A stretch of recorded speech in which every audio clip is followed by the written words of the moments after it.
리더 훈련 이 시간에 여러분과 같이 할 수 있어서 감사드리고 오늘 저희에게 주어진 주제를 가지고 말씀을 같이 나눠보도록 하겠습니다. 보좌의 축복과 나의 24라고 우리에게 주제가 주어졌죠.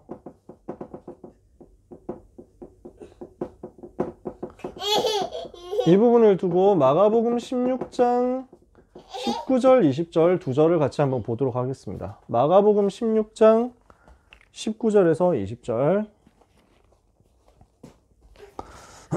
여러분들이 아는 성경 구절이죠. 마가복음 16장 19절에서 20절 찾으셨으면 두 절을 같이 한번 보겠습니다. 주 예수께서 말씀을 마치신 후에 하늘로 올려지사 하나님 우편에 앉으시니라. 제자들이 나가 두루 전파할세 주께서 함께 역사하사 그 따르는 표적으로 말씀을 확실히 증언하시니라. 아멘. 보좌에 앉으신 주님이 지금도 여러분과 함께 하시는 것을 누리는 축복된 날이 되시기를 바랍니다. 보좌의 축복과 나의 24입니다. 우리가 하늘 보좌의 축복, 하늘 보좌의 배경을 나의 것으로 누릴 수 있다면 어떤 현장과도 승리할 수 있습니다. 그래서 오늘 나누게 될 포인트는 복음의 기초예요. 복음의 제일 기본적인 부분입니다. 이 복음의 기본적인 부분이 나에게 보좌의 능력으로 임해서 나와 관련된 현장으로 흘러 들어가도록 만드는 것. 그래서 이 복음의 능력이 내 속에서 평상시에 누려질 수 있도록 만들고 평상시에 내가 누리는 복음이 나를 통해서 나와 관련된 현장으로 확장되어 가는 것. 여기까지가 보좌가 나의 24로 연결되는 포인트라고 할 수 있습니다. 이것을 오늘 말씀으로 조금 8시 반까지 나눠야 되겠습니다. 여러분, 보좌가 어떻게 생겼는지 아십니까? 제가 신방 갔더니 랩런트가 질문하더라고요. 보좌가 어떤 곳입니까? 하늘 보좌라고 메시지를 매일 듣는데 어떤 모습으로 되어 있습니까? 질문을 하더라고요. 그래서 요한계시록 4장 1절에서 11절을 가지고 답을 해줬어요.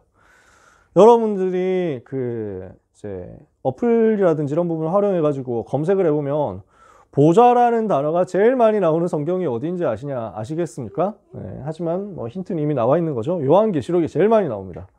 보좌라는 단어가 제일 많이 나오는 성경이 요한계시록이에요. 그래서 계시록에 보면 보좌에서 일어나는 일이 실감나게 많이 묘사가 되어 있습니다.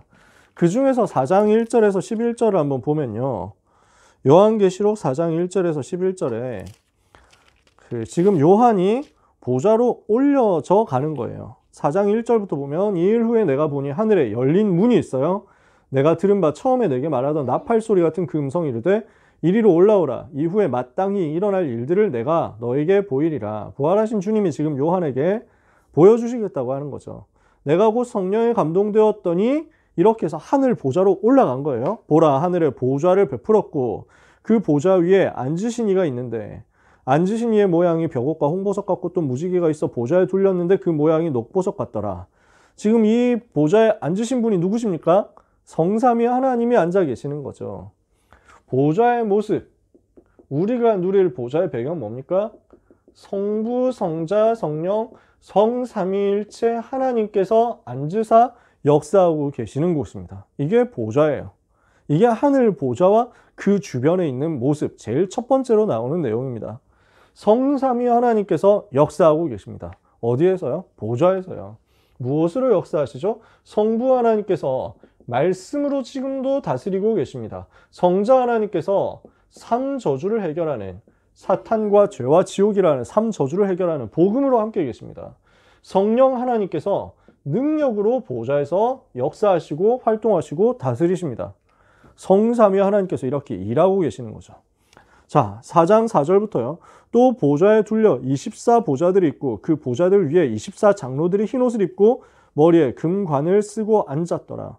보좌로부터 번개와 음성과 우레소리가 나고 보좌 앞에 켠 등불 7이 있으니 이는 하나님의 7영이라. 보좌 앞에 수정과 같은 유리바다가 있고 보좌 가운데와 보좌 주위에 4생물이 있는데 앞뒤에 눈들이 가득하더라. 그 첫째 생물은 사자 같고 그 둘째 생물은 송아지 같고 그 셋째 생물은 얼굴이 사람 같고 그 넷째 생물은 날아가는 독수리 같은데 네 생물은 각각 6 날개를 가졌고 그 안과 주위에는 눈들이 가득하더라. 그들이 밤낮 쉬지 않고 이르기를 거룩하다 거룩하다 거룩하다 주 하나님 곧 전능하신 이여 전에도 계셨고 이제도 계시고 장차 오실 이시라 하고 그 생물들이 보좌에 앉으사 세세토록 살아계시는 이에게 영광과 존귀와 감사를 돌릴 때, 자, 그림이 그려집니까? 네 생물이 여기에 있습니다. 요 네 생물이 누구를 가리키는 것이냐 하면요, 지금 찬양을 먼저 부르죠. 이 네 생물들이 먼저 찬양해요. 생긴 거는 뭐 희한하게 생겼어요. 눈들이 쫙 가득해요. 그리고 사자 비슷하게 생기고 송아지 비슷하게 생기고 사람 비슷하게 생기고 날아가는 독수리 비슷하게 생겼는데 정확하게 독수리, 사람, 뭐 사자 이건 아니에요. 근데 눈들이 막 가득하고 이러니까 좀 그냥 보면 기괴하다고 생각할 수 있어요. 근데 이건 뭘 말하는 거냐면 주의 천사들의 활동을 말하는 거예요. 주의 천군, 주의 천사들이 활동하는데 하나님께서 이 천사들을 통해서 어떻게 역사하시느냐, 사자처럼 역사하시기도 하고 송아지처럼 역사하시기도 하고 사람처럼 역사하시기도 하고 독수리처럼 역사하시기도 한다. 요 네 가지 생물을 사복음서의 별명이라고도 해요. 여러분 들어보신 적 있습니까? 마태복음에 나오는 마태복음을 사자의 복음 이렇게 얘기하기도 해요. 왕의 복음. 마가복음을 송아지 복음이라고 얘기하기도 해요. 왜냐하면 우리를 위해서 희생 제물이 되신 그리스도를 상징하는 거니까. 그래서 송아지라고 하면 우리를 대신하여 피 흘리시고 제물이 되실, 희생 제물이 되실 그리스도, 이것을 상징하는 모습이기도 하거든요. 사자는 왕을 상징해요. 왕권을 상징해요. 송아지는 희생 제물을 상징해요. 그래서 마태복음이 왕의 복음, 마가복음이 송아지 복음 또는 종의 복음. 왜냐? 마가복음 10장 45절에 인자가 온 것은 섬김을 받으려 함이 아니라 섬기려 하고 다른 사람을 위하여, 많은 사람을 위하여 자기 목숨을 대속물로 주기 위함이라 그랬으니까. 그 구절들을 비롯해 가지고 종으로서 오신 그리스도를 많이 집중적으로 다루니까 그것을 희생 제물의 복음, 종의 복음, 송아지 복음이라고 이야기를 해요. 그리고 누가복음이에요. 인자의 복음, 사람으로 오신 그리스도 말해요. 그리고 요한복음은 독수리 복음, 예수님이 하나님이시다라는 것을 집중적으로 설명해요. 그러면서 아주 넓게 정확하게 깊게 보는 복음서가 요한복음서예요. 그래서 멀리까지 본다고 해가지고 독수리 복음이라는 별명도 가지고 있어요. 그러면 이 네 생물이 마태, 마가, 누가, 요한입니까? 그 말은 아니에요. 주의 천사들이 이렇게 활동하면서 이 색깔을 가진, 왕적인 색깔을 가진, 종적인 색깔을 가진, 그리고 사람의 색깔을 가진, 또 하나님의 색깔을 가진 복음을 전 세계에 전달하는 그 일을 위하여 심부름하고 있다는 얘기예요. 그래서 보좌에서는 누가 활동하느냐? 주의 천사가 활동한다. 주의 천군이 활동한다. 그 말입니다. 그래서 천군과 천사들이 제일 먼저 찬양을 해요. 그 생물들이 보좌에 앉아 세세토록 살아계시는 하나님께 영광과 존귀와 감사를 드리죠. 이러니까 그 감사를 받아서 10절에 24장로들이 보좌에 앉으신 이 앞에 엎드려 세세토록 살아계시는 이에게 경배하고 자기의 관을 보좌 앞에 드리면서 경배하고 찬양해요. 우리 주 하나님이여 영광과 존귀와 권능을 받으시는 것이 합당하오니 주께서 만물을 지으신지라 만물이 주의 뜻대로 있었고 또 지으심을 받았나이다. 24장로들은 무엇을 말하느냐면요, 그 천국에 가면 24명만 장로가 있냐, 보좌가 하나님 앉으신 보좌 말고 24개만 있느냐? 그렇지 않고요. 요한계시록에 숫자가 되게 많이 나와요. 이 숫자들은 전부 다 상징이에요. 이스라엘의 문화적인 배경을 아는 사람은 이 숫자 하면 바로 떠올라요. 그런 숫자들, 상징들, 개념들이에요. 뭐냐면은 예를 들어서요, 3년 6개월이다. 그러면은 요 3년 6개월, 그럼 달수로 따지면 몇 개월인가요? 42개월이죠. 42달 뭐 이렇게 표현되죠. 성경에 요한계시록에 그런 숫자가 나오거든요. 42달 동안 어떤 뭐 이렇게 핍박을 받고 그 다음에 뭐 고난을 당하고 이런 내용이 나와요. 요걸 얘기하면 딱 3년 6개월 동안 고난이 있느냐 그 말이 아니라 구약 성경에서 고난의 세월을 상징하는 숫자가 3년 6개월이에요. 누가 그렇게 했느냐면 엘리야가 그 시절을 겪었죠. 엘리야가 우상숭배 시절에 아합 왕이 우상숭배하고 있는 그때 온 이스라엘 앞에 심판을 선포해요. 그러니까 그 심판의 결과가 비가 오지 않을 것이다 했죠. 그 비가 안 온 시절이 3년 6개월이에요.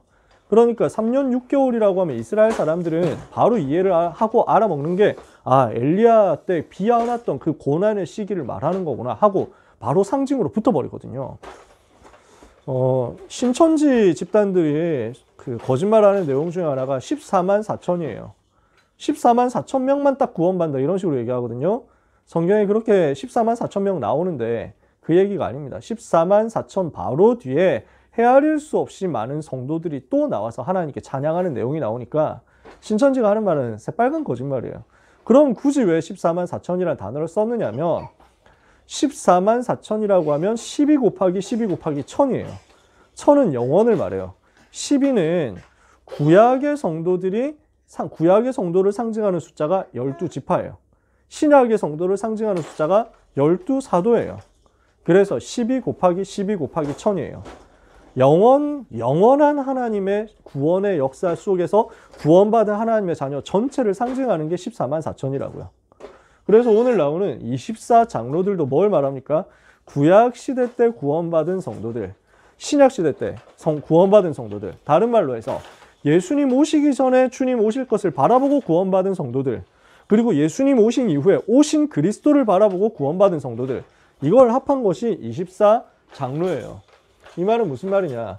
구원받은 하나님의 자녀, 구원받은 성도들이 그 보좌에, 하늘 보좌에 우리 똑같이 앉게 된다 그 말이죠.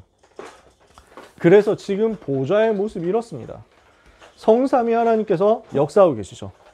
거기에 천군과 천사들이 활동하죠. 거기에 구원받은 하나님의 자녀들이 앉아서 세세무궁토록 하나님을 찬양해요.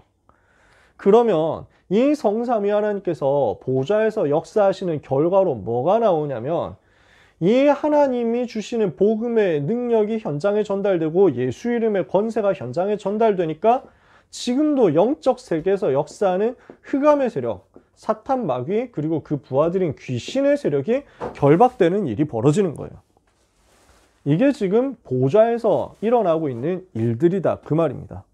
자, 보좌의 모습이다. 뭡니까? 성삼위 하나님이. 보좌의 모습입니다. 뭡니까? 천군과 천사들이. 보좌의 모습입니다. 뭐가 나타납니까? 구원받은 주의 성도들이. 이렇게 해서 예배하고 찬양하며 복음을 높이고 복음을 자꾸 나타내니까 그 복음의 비밀을 가지고 흑암의 권세가 무너지도록 자꾸 역사가 일어나는 겁니다. 이 배경을 가지고 구원받은 하나님의 자녀는 지금 이 땅에서 살아가는 거예요. 아시겠습니까? 여러분은 구원받은 하나님의 자녀로 전도운동하기 위해서 지금 개인전도 훈련이라는 단계 속에서 이 자리에 있습니다. 그런 여러분들이 얼마나 귀하고 가치 있고 시대적인 존재냐. 이 엄청난 보좌의 능력 역사가 나의 배경이란 그 말이에요. 이 보좌의 능력의 배경을 가지고 주님이 성령으로 여러분과 함께 계시는 것을 누리고 믿고 체험하고 사용하게 되시기를 예수님의 이름으로 축복합니다. 그러면 이 보좌의 축복이 나에게 연결되어야 되겠다. 이게 오늘의 주제거든요. 왜 보좌의 능력이어야 하는가를 먼저 생각을 해봅시다. 여러분들이 대학생들이니까 조금 쉽게 이해될 거라고 생각합니다. 여러분들 현장에서 많이 봤으니까요. 지금도 전 세상은 창세기 3장, 6장, 11장의 함정 속에 다 빠져 있습니다. 나 중심으로, 육신 중심으로, 성공 중심으로 살아가잖아요. 그게 지금 세상이 만들어 놓은 틀이에요. 세상이 각인시켜놓고 뿌리 내려놓고 체질 만들고 있는 그 일이에요. 지금도 창세기 3장으로 사람들은 살아가요. 내가 신이 되겠다. 내가 하나님이 되겠다. 내가 모든 것을 주관하겠다. 내가 모든 것을 이끌겠다. 내가 모든 것의 주체자가 되어가지고 주관자가 되어가지고 내가 원하는 대로 모든 것을 끌고 갈 거야. 이걸 사람들은 강조합니다. 이게 좋은 거라고 생각합니다. 네가 네 자신의 주인이 되어야 된다. 네가 네 자신의 신이 되어야 된다. 이렇게 세상이 이야기합니다. 그 말을, 그 레토릭을 가지고 사람들을 지금도 속이고 있는 겁니다. 그러면 그 능력이 어디서 나옵니까? 내 피림에서 나온단 말이에요. 육신 중심, 쾌락 중심으로 가고 있는 그 배후에서 역사하는 게 내 피림입니다. 뭡니까? 하늘에서 떨어진 자, 흑암 세력이잖아요. 그 내 피림을 체험해가지고 그 흑암 세력의 능력, 귀신의 능력, 이것을 접신해가지고 체험해가지고 현장에서 능력 나타내서 세상을 지배하겠다는 거예요. 세상을 장악하겠다는 거예요. 세상을 차지하겠다는 거예요. 이렇게 해서 이 사람들이 바벨탑을 만들어 놓습니다. 뭡니까? 세상이 만들어 놓은 성공의 프레임입니다. 세상이 만들어 놓은 성공의 모델이고 성공의 플랫폼입니다. 이거대로 가야 성공한다고 하면서 바벨탑을 만들어 놓고 바벨탑으로 사람들을 다 끌어들이는 거예요. 이 바벨탑 쌓는 노동을 전부 다 시키는 거예요. 바벨탑 쌓는 일에 종사하게 하고 그것을 가지고 월급 받으면서 살도록 만들어 놨어요. 바벨탑이 없으면 안 돌아가는 세상 시스템, 바벨탑이 있어야만 돌아가는 경제 시스템, 바벨탑이 있어야만 돌아가는 사회 시스템, 이게 지금 전 세상의 모습이란 말이죠. 어떻습니까? 이걸 가지고 지금 세상의 유력자들이, 세상의 권세자들이, 세상의 인플루언서들이 활동하는 겁니다. 3611의 배경과 프레임을 가지고요.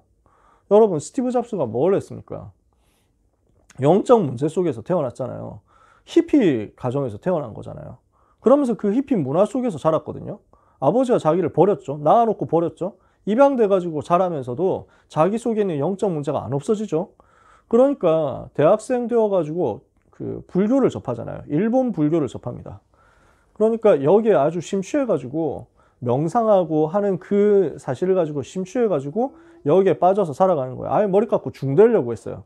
근데 그러다가 창업을 해가지고 애플을 만들었죠. 그리고 애플에서 대성공을 거뒀다가 실패하고 쫓겨나가지고 돌아다니면서 픽사 만들고 뭐하고 하다가 다시 애플로 돌아와가지고 완전 시대를 뒤집어 버렸죠. 자, 그 스토리는 우리가 알고 있습니다. 그 스티브 잡스가 자기의 영적 문제 자기 딸한테도 대물림 시켜가지고 자기 스스로 대물림 받아가지고 그래서 자기 딸인데 자기 딸 아니라고 하면서 버려버리죠. 그러다가 친자 확인 소송에서 패소해가지고 지금까지 그 죽을 때까지 그 양육비 물다가 병 걸려가지고 죽었죠. 창세기 3장, 6장, 11장 속에서 살아가는 세상의 엘리트들의 그냥 민낯이에요. 스티브 잡스는 딱 바로 그 모델이에요. 대표적인 사람이에요. 불신자 6가지 상태 속에서 태어나서 불신자 6가지 상태로 살면서 불신자 6가지 속에서 할 수 있는 최대의 성공을 해놓고 불신자 6가지 상태 멸망을 직방으로 받아버린 그 사람이 스티브 잡스. 근데 그 사람이 만들어놓은 세계관 안에서 모두가 살아가요. 스티브 잡스와 그 제자가 만들어놓은 세계관, 팀 쿡이 만들어놓은 세계관, 친동성애적인 세계관, 그 속에서 살아가잖아요. 팀 쿡 자체가 게이잖아요. 그래서 동성애 커뮤니티에, LGBT 커뮤니티에 막대하게 후원을 하면서 반동성애 운동한다 이러면 바로 차단 먹여버리잖아요. 그러면은 애플만 그렇습니까? 아니죠. 안드로이드 진영도 똑같잖아요. 구글도 똑같아요. 구글도 친동성애. 유튜브, 페이스북 다 마찬가지예요. 그래서 사단이 만들어 놓은 세계관을 퍼뜨리는 1등 공신의 플랫폼 역할을 지금 얘네들이 하고 있는 겁니다. 그리고 사람들은 그 속에서 살아가고 그 속에서 호흡하고 그 속에서 숨을 쉬고 그 속에서 돈을 법니다. 유튜브에서 모든 쾌락을 얻고 유튜브에서 돈을 벌겠다고 하면서 몰려듭니다. 동영상을 통해서 재미 보겠다는 사람, 동영상을 통해서 돈을 벌겠다는 사람, 동시에 모여서 수요와 공급이 만나는 플랫폼이 됐는데 그 플랫폼을 장악한 팀이 3단체 팀. 이렇게 해서 361이라는 것을 계속 강조하고 361을 계속 집어넣고 361에 반대되는 것은 차단하고 삭제합니다. 그리고 그 속에서 랩넌트도 살아갑니다. 어떻게 합니까? 문제가 되는 건요. 그러면 나 중심을 없애자? 욕심을 버리자? 그 얘기입니까? 아니에요. 육신 중심을 버리자? 아, 그러면은 뭐 영적인 거 더 많이 생각하자 그 말입니까? 창세기 11장 성공 중심 버리자? 성공해야 되겠다는 집착을 버립니까? 그건 불교 신자들이 하는 얘기잖아요. 저 해민스 뭐 이런 사람들이 하는 거잖아요. 뭐 버릴 때 비로소 보이는 거 뭐 이런 소리 하는 거잖아요. 그 얘기가 아니에요. 나 중심, 육신 중심, 성공 중심이라는 창세기 3장, 6장, 11장 때문에 오는 진정한 문제는 이것을 가지고 역사하는 흑암 세력입니다.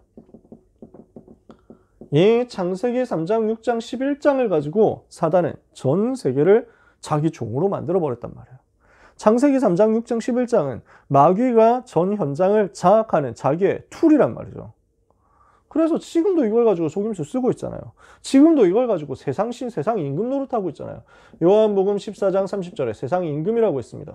고린도서 4장 4절에 세상 신이라고 했습니다. 이거 가지고 지금 전 세계를 장악하고 있는 겁니다. 요한복음 8장 44절 모든 불신자 마귀 자녀로 만들어버렸습니다. 에베소서 2장 2절 마귀의 종으로 만들었습니다. 그렇게 해서 신자까지 실패시키도록 우는 사자처럼 두루다니며 삼키를 잘 찾고 있습니다. 전 세계를 어지럽게 만들고 있습니다. 실제로 얘가 지배를 하고 있습니다.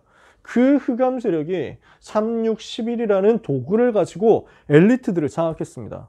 이 3611이라는 도구를 가지고 세대를 장악했습니다. 문화를 장악했어요. 그러니까 이 사람들이 만들어내는 담론에 랩넌트들이 속아 넘어가는 거예요. 이 사람들이 만들어내는 이론과 학문에 속아 넘어가는 거예요. 어떻습니까?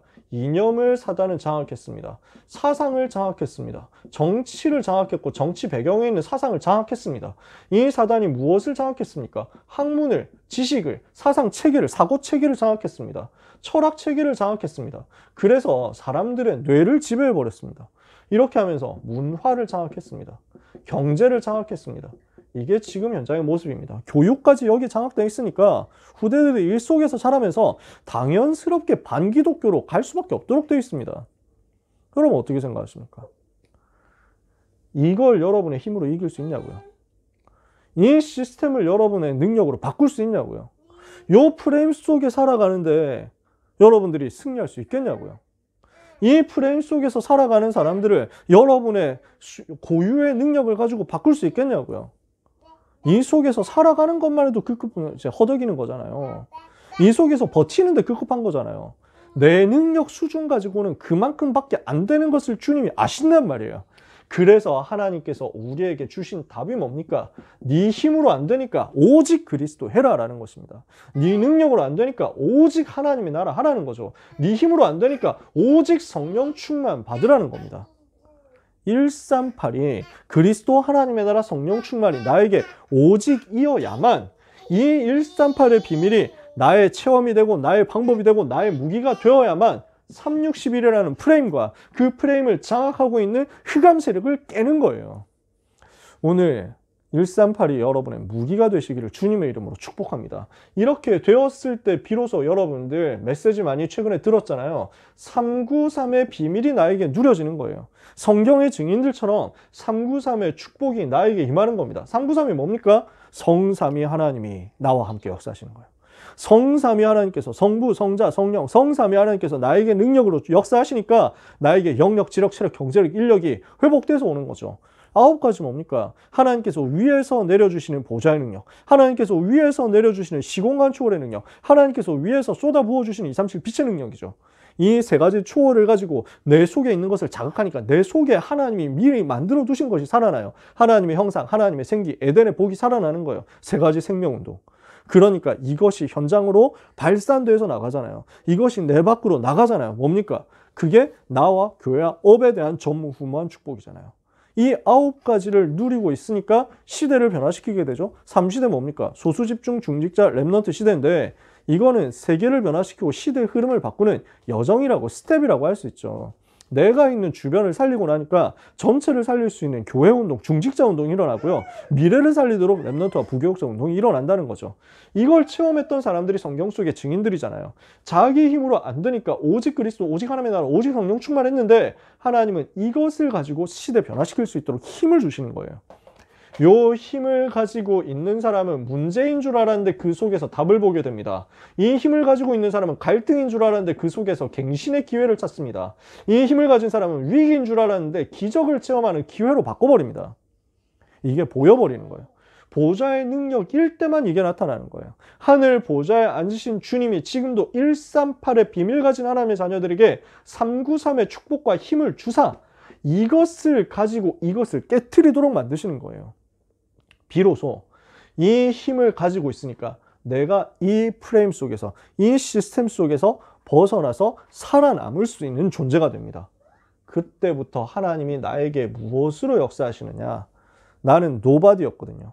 나는 nothing이었거든요. 근데 여기에서 모든 사람, 모든 것을 살리는 쪽으로 가도록 하시는 것입니다. nothing에서 everything으로, nobody에서 everybody로. 이게 흐름을 바꾸는 한 사람입니다. 언제 이게 나타납니까? 이 361과 흑암 세력의 실체를 알고 이거 이길 수 있는 그리스도 하나님 나라 성령 충만이라는 비밀을 알 때, 그 비밀을 가지고 그 비밀에 오직해야 되는 이유를 알 때 하나님께서는 보좌에서만 내려주시는 그 힘을 가지고 내 현장에서 이렇게 살아남게 하시는 것입니다. 그러면 그것을 가지고 아무도 도와주지 않아도 전부를 살리게 됩니다. 아무것도 가지고 있지 않았는데 모든 것을 회복하게 됩니다. 이게 보좌의 능력이어야만 하는 이유입니다. 여러분이 메시지를 많이 들으셨으니까 잘 이해하실 겁니다. 2번째입니다. 그러면 이 보좌의 능력이 나에게 구체화되어야 되겠죠. 보좌의 축복이 구체화되도록 우리가 성경을 통해서 확인하고 찾아내어야 되겠습니다. 구체화되도록 여러분들이 자꾸 발견하셔야 돼요. 보좌가 나와 무슨 상관이 있느냐, 그 포인트를 발견하시라는 거예요. 하늘 보좌와 내가 어떤 포인트에서 연결되어 있느냐, 이거를 찾아보자고요.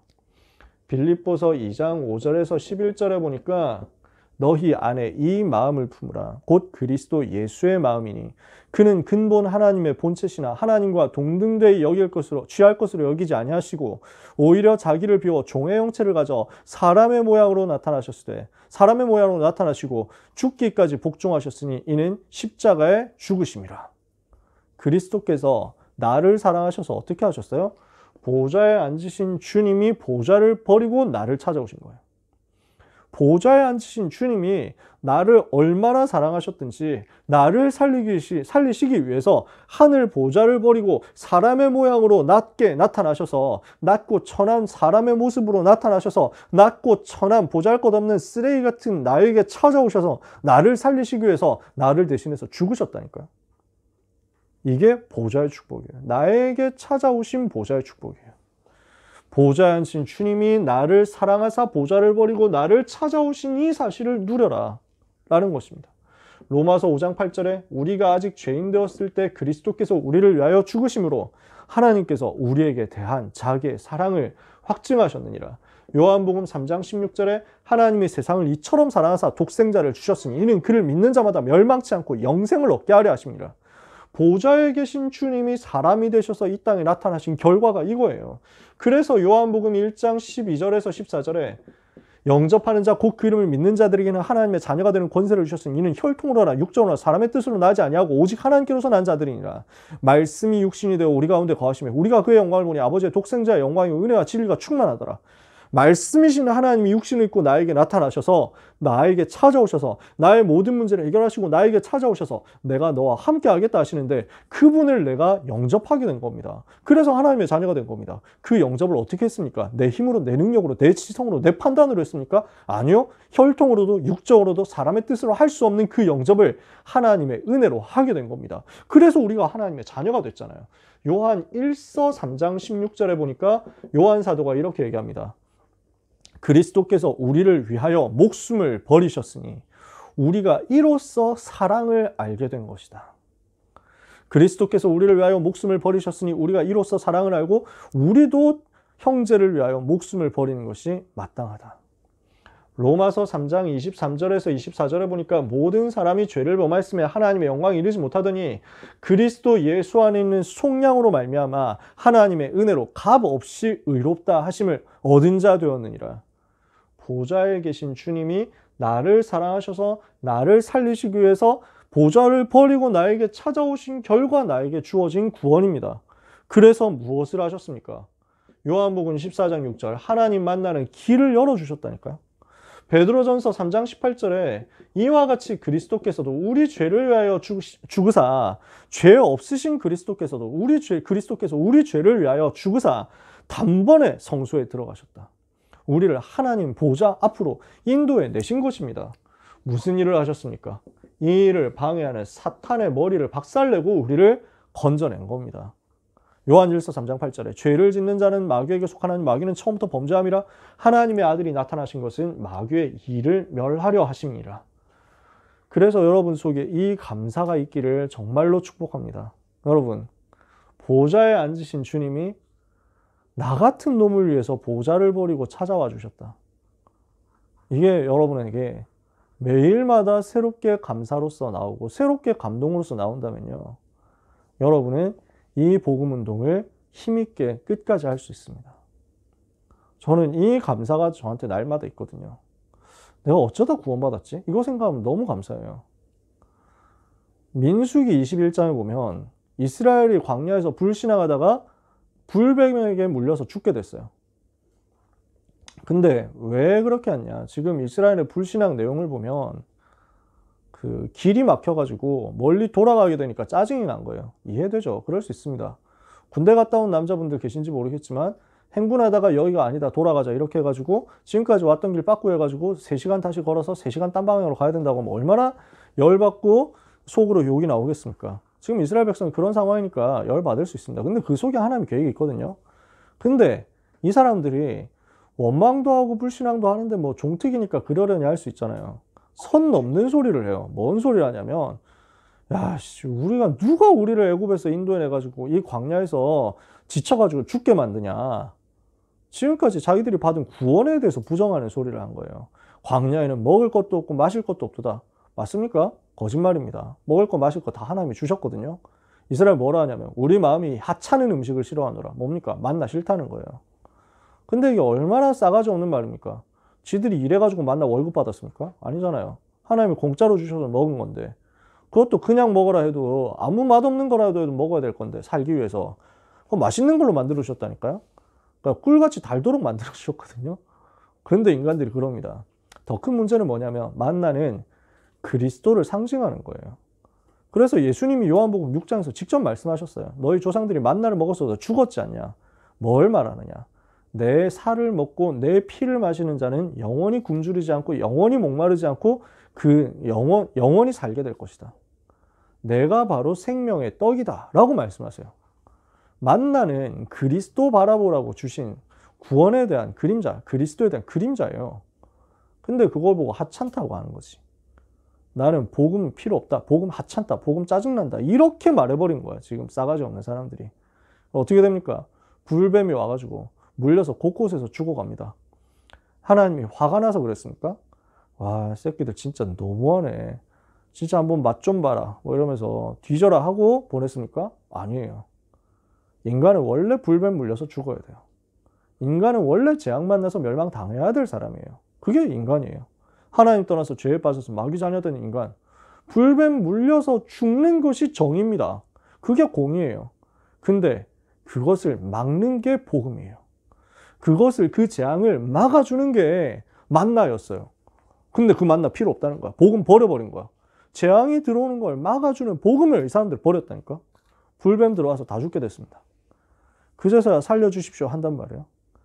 뭘 어떻게 하겠다 이것도 없어요. 살려주십시오 이거예요. 근데 우리가 죄 지었으니까 우리가 잘못했습니다. 제발 살려주세요 이러는데 하나님은 구원의 길을 주십니다. 놋으로 뱀을 만들어서 장대 위에 매달아라. 그것을 보면 산다. 모세가 놋뱀을 만들어서 장대 위에 달았는데 그것을 보는 자마다 다 살더라. 무슨 말입니까? 장대에 달렸다는 것은 저주를 받았다는 겁니다. 그래서 저주받은 그 저주를 나를 대신해서 받는 거예요. 그걸 만들어가지고 매달은 거예요. 그것을 바라보면 살도록 만든 거예요. 하나님의 은혜로부터 떨어져가지고 대롱대롱 매달린 그 저주. 내가 당해야 되는데 그 놋뱀을 만들어가지고 그걸 대신 달아서 그걸 바라보고 내가 받을 저주를 면제하도록 만들었어요. 그 내가 받을 저주에서 빠져나오도록 만들었어요. 뭘 말합니까? 십자가에 달리신 나를 대신해서 저주받으시고 나를 대신해서 고난받으시고 나를 대신해서 저 장대 위에 십자가에 달리신 그 그리스도를 바라보기만 하면 산다는 거죠. 그게 하나님의 구원 방법이었어요. 그게 하나님의 구원 계획이었어요. 그 하나님의 구원 계획이 나에게 임한 거예요. 그 하나님의 구원 계획이 여기 앉은 여러분에게 임한 거예요. 얼마나 감사합니까? 나를 대신해서 십자가에 높이 달리신 그 그리스도를 바라보기만 했는데 내가 살았어요. 뭘 잘했습니까? 열심히 했습니까? 구원받기 위해서 노력했습니까? 돈 냈습니까? 여러분 구원받기 위해서 금식하면서 기도했습니까? 구원받기 위해서 노가다 막 한 100일 뛰었습니까? 구원받기 위해서 3억 원씩 드렸습니까? 어떤 노력도 어떤 공부도 어떤 지성도 어떤 사람의 방법도 할 수 없는 인간의 저주 문제 해결하는 그 일을 위해서 그리스도께서 나를 대신해서 저 장대 위에 매달리셨습니다. 높이 들린 십자가 바라보는 그 은혜 한 가지로 내가 살았습니다. 그것을 우리가 계속 바라보는 것이 보좌의 축복이 나와 연결되는 첫 번째 포인트입니다. 두 번째 포인트예요. 그 그리스도께서 십자가에서 죽으시고 끝난 것이 아니라 부활하셨어요. 부활하시고 승천하셨어요. 그리고 지금 하늘 보좌에 앉으셨어요. 주 예수께서 말씀을 마치신 후에 하늘로 올리우사 하나님 우편 보좌에 앉으셨다. 부활하시고 승천하신 주님이 보좌에 지금 앉으사 그 보좌의 능력으로 나와 함께 계시는 것입니다. 그 보좌의 능력, 그 보좌의 배경, 그 보좌의 힘을 가지고 축복을 가지고 지금 나와 같이 계시는 것입니다. 히브리서 12장 2절에 지금도 보좌에 앉으셨습니다. 지금도 보좌에서 다스리고 계십니다. 지금도 보좌에서 역사하고 계십니다. 빌립보서 3장 21절에 만물을 복종하게 하는 자의 권세를 가지고 우리와 함께 계십니다. 이걸 내가 누리는 거예요. 지금도 이 보좌에 앉으신 주님이 성령으로 나와 함께 계시는 거죠. 고린도전서 3장 16절에 너희는 너희가 하나님의 성전인 것과 하나님의 성령이 너희 안에 거하시는 것을 알지 못하느냐. 요한복음 14장 6절에 보혜사 성령으로 영원히 함께 하겠다. 너희를 버리지 않고 너희를 떠나지 않고 너희와 함께 하겠다. 마태복음 28장 20절에 세상 끝날까지 하늘과 땅의 모든 권세 가지고 너와 함께 하겠다. 이걸 누리는 겁니다. 보좌를 버리고 나에게 찾아오셔서 나를 살리신 그 주님이 부활하시고 승천하셔서 지금 보좌에 앉으사 보좌의 능력과 비밀을 가지고 나와 함께 계시기 때문에 우리는 구원받은 하나님의 자녀가 된 거예요. 지금 내가 구원받고 하나님의 자녀로서 신분과 권세를 누릴 수 있게 된 것은 보좌에 앉으신 주님이 그 보좌의 배경으로 나와 함께 계시기 때문에. 그래서 우리에게 온 게 뭡니까? 하나님 자녀의 신분입니다. 하나님 자녀의 권세입니다. 보좌의 능력이 내게 임했기 때문에 그분을 영접한 나에게 하늘 보좌에서 역사하시는 주님이 성령으로 내주하시며 성령으로 인도하시며 성령으로 역사하시는 것을 우리가 체험할 수 있게 됐습니다. 보좌의 능력으로 지금 나와 함께 계시기 때문에 우리가 가는 곳마다 천사가 동원됩니다. 우리가 가는 곳마다 사탄이 결박됩니다. 우리가 가는 곳마다 하늘 배경이 임합니다. 우리가 하나님 나라가 현장에 세팅되는 거예요. 세틀다운 되는 거예요. 우리가 가는 곳마다 증인으로서 세계를 살리는 역사가 일어납니다. 신분과 권세. 뭐 때문에요? 보좌의 배경 때문에요. 여러분 어떻습니까? 되게 싸가지 없고 되게 재수 없어도 대통령 아들이면 대통령 아들이라는 이유만으로 경호팀의 보호를 받고 보장을 받습니다. 그렇죠? 그러니까 대통령 아들이 너무 겸손하고 착하고 경호받을 만한 가치가 있어서 야, 저분은 내가 경호를 해야 되겠다. 이렇게 해가지고 하는 게 아니에요. 아무 조건 없어요. 태어나 보니 대통령 아들이었단 말이지. 그러면 그 이유만으로 보호를 받는다. 여러분은 보좌에 앉으신 주님이 여러분과 함께 하신다는 그 이유만으로 보좌의 배경 속에서 누리며 승리하는 하나님의 자녀라는 사실을 누리시기 바랍니다. 세 번째요. 우리가 누릴 세 번째 보좌의 축복, 나와 연결되어 있는 세 번째 보좌의 축복입니다. 내가 그 보좌에 앉게 돼요. 내가 그 보좌로 가게 된다. 아까 전에 얘기했죠. 하나님의 자녀, 성도가 그 보좌에 앉는다고요. 에베소서 2장 6절을 보니까 또 함께 일으키사 그리스도 예수 안에서 함께 하늘 보좌에 앉히신다. 요한계시록 20장, 21장, 22장에 보니까 쭉 설명했습니다. 우리가 어떻게 보좌의 배경 속에서 승리하게 될 것이냐. 시간이 있으면 여러분하고 자세히 다 읽어보고 싶은데 그럴 만한 시간은 없어요. 군데군데 몇 구절만 제가 읽어드릴게요. 요한계시록 20장에 보니까 그 보좌의 능력 속에서 20장 5절 6절에 보니까 첫째 부활에 참여하는 자는 복이 있고 거룩하도다. 둘째 사망이 그들을 다스리는 권세가 없고 도리어 그들이 그리스도의 제사장이 되어 1000년 동안 그리스도와 더불어 왕 노릇하리라. 20장 11절에 보니까요. 크고 흰 보좌와 그 앞에 앉으신 이를 보니 땅과 하늘이 그 앞에서 피하여 간데 없더라. 그 크고 흰 보좌에서 심판이 이제 시작됩니다. 그 심판 앞에서 모든 마귀 자녀, 하나님 떠났던 사람들, 복음을 막았던 사람들, 대적했던 사람들이 차례대로 심판을 받고 영원한 지옥불에 던져집니다. 근데 우리는 그 심판에 해당되지 않습니다. 왜? 하나님의 자녀니까. 누구든지 내 말을 듣고 또 나 보내신 이를 믿는 자는 영생을 얻었고 심판에 이르지 아니하나니 사망에서 생명을 옮겼느니라. 보좌에서 일어나는 심판과 나는 상관이 없어요. 보좌에서 일어나는 그 축복이 나에게 임하는 거예요. 그래서 21장부터입니다. 1절부터 또 내가 새 하늘과 새 땅을 보니 처음 하늘과 처음 땅이 없어졌고 바다도 다시 있지 않더라. 또 내가 보매 거룩한 성 새 예루살렘이 하나님께로부터 하늘에서 내려오니 그 준비한 것이 신부가 남편을 위하여 단장한 것 같더라. 내가 들으니 보좌에서 큰 음성이 나서 이르되 보라 하나님의 장막이 사람들과 함께 있으며 하나님이 그들과 함께 계시리니 그들은 하나님의 백성이 되고 하나님은 친히 그들과 함께 계셔서 모든 눈물을 그 눈에서 닦아주시니 다시는 사망이 없고 애통하는 것이나 곡하는 것이나 아픈 것이 다시 있지 아니하리니 처음 것들이 다 지나갔음이로라. 보좌에 앉으시니가 이르시되 보라 내가 만물을 새롭게 하노라. 그 보좌의 만물을 새롭게 하시는 그 축복 속에 모든 눈물, 모든 슬픔, 모든 아픔, 모든 고통을 없애시는 그 보좌의 축복의 배경 속에 내가 들어가서 앉게 됩니다.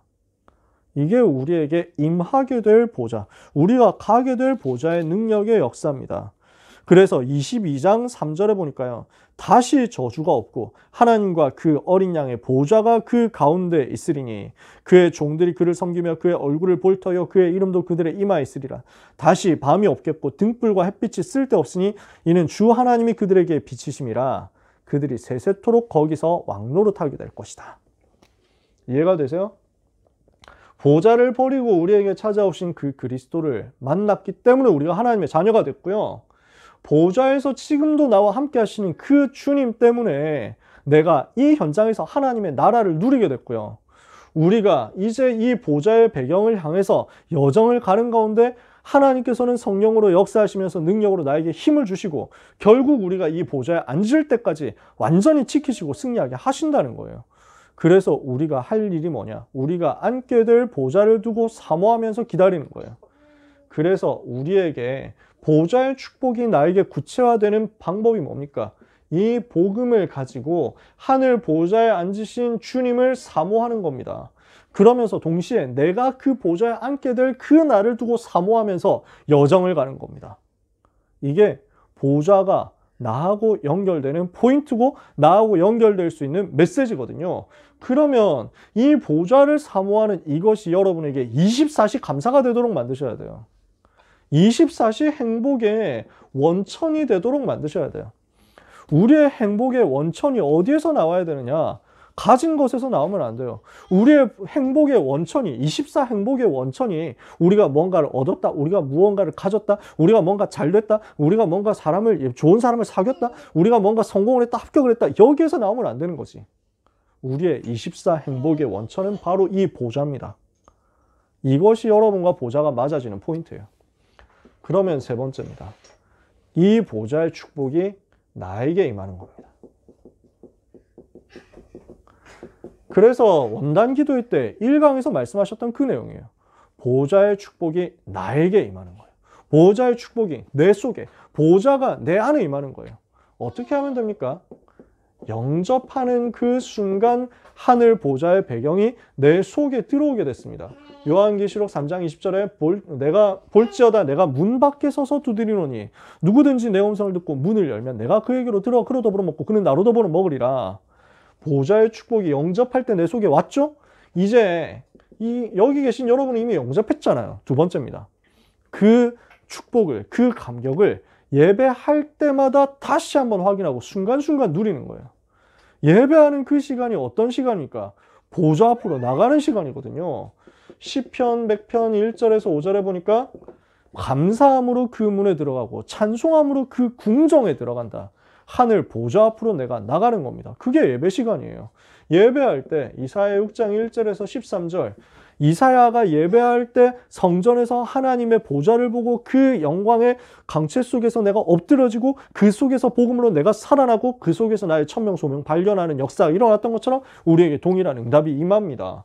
요한복음 4장 24절에 그래서 하나님, 영이신 하나님, 성삼위 하나님께 내가 성령과 진리로 감히 예배하는 겁니다. 예배할 자격 없는 내가 하나님의 은혜로 구원을 받고 이제 성령을 힘입어서 내 속에 계신 하나님의 영, 성령을 힘입어서 그 영을 가지고 이제는 진리 되신 그리스도 이름으로 예배하러 나갈 수 있게 된 겁니다. 보좌의 축복이 예배를 통해서 나에게. 세 번째입니다. 그러면 이 보좌의 축복을 예배 시간에 누렸어요? 같이 있을 때 누렸어요? 혼자서 또 누리는 거예요. 혼자 있을 때 그곳에서 하나님 바라보는 거예요. 그곳에서 하나님이, 내가 혼자서 하나님을 바라볼 때 하나님은 그곳에서 나에게 보좌의 능력을 가지고 역사하시는 거죠. 이게 뭡니까? 393을 누릴 수 있는 기도입니다.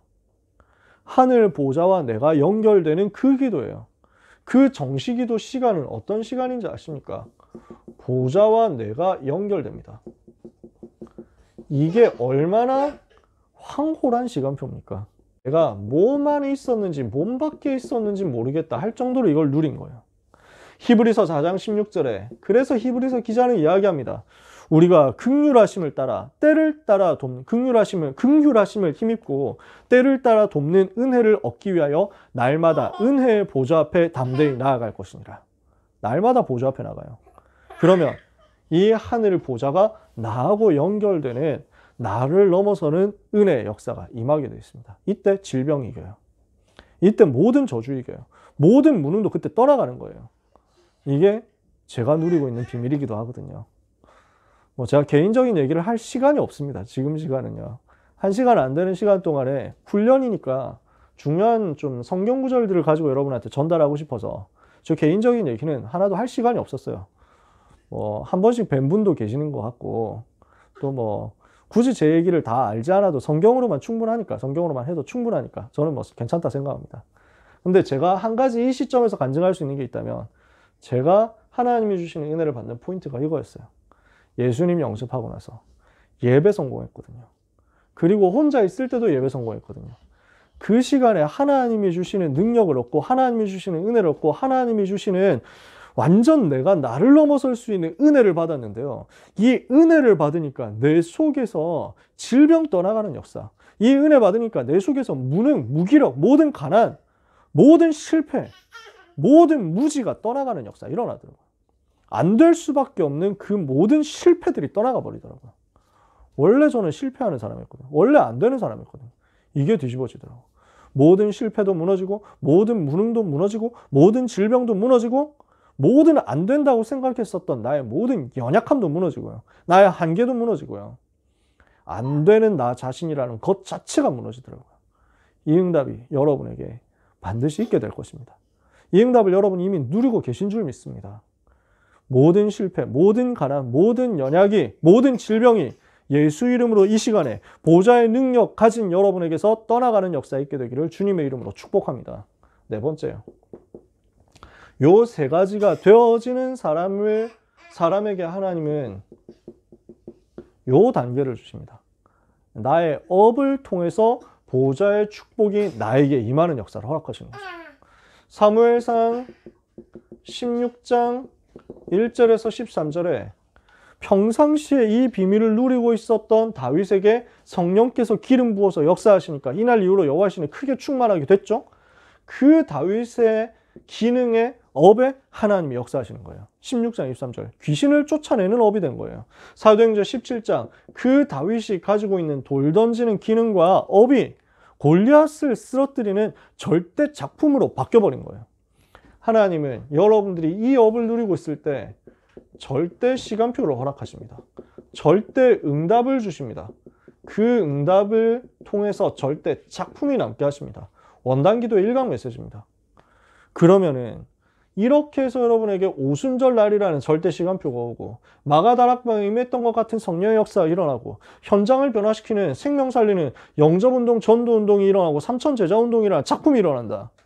그때 여러분을 통해서 하나님은 말씀운동을 일으킵니다.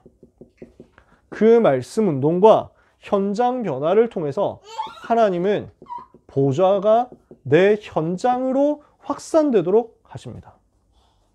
보좌의 축복이 나에게서부터 나 혼자에게서부터 임해가지고 내 주변으로 쫙 퍼져나가는 단계를 지금 설명한 겁니다. 이렇게 되면 여러분에게는 어떤 응답이 옵니까? 플랫폼의 응답이 오는 거예요.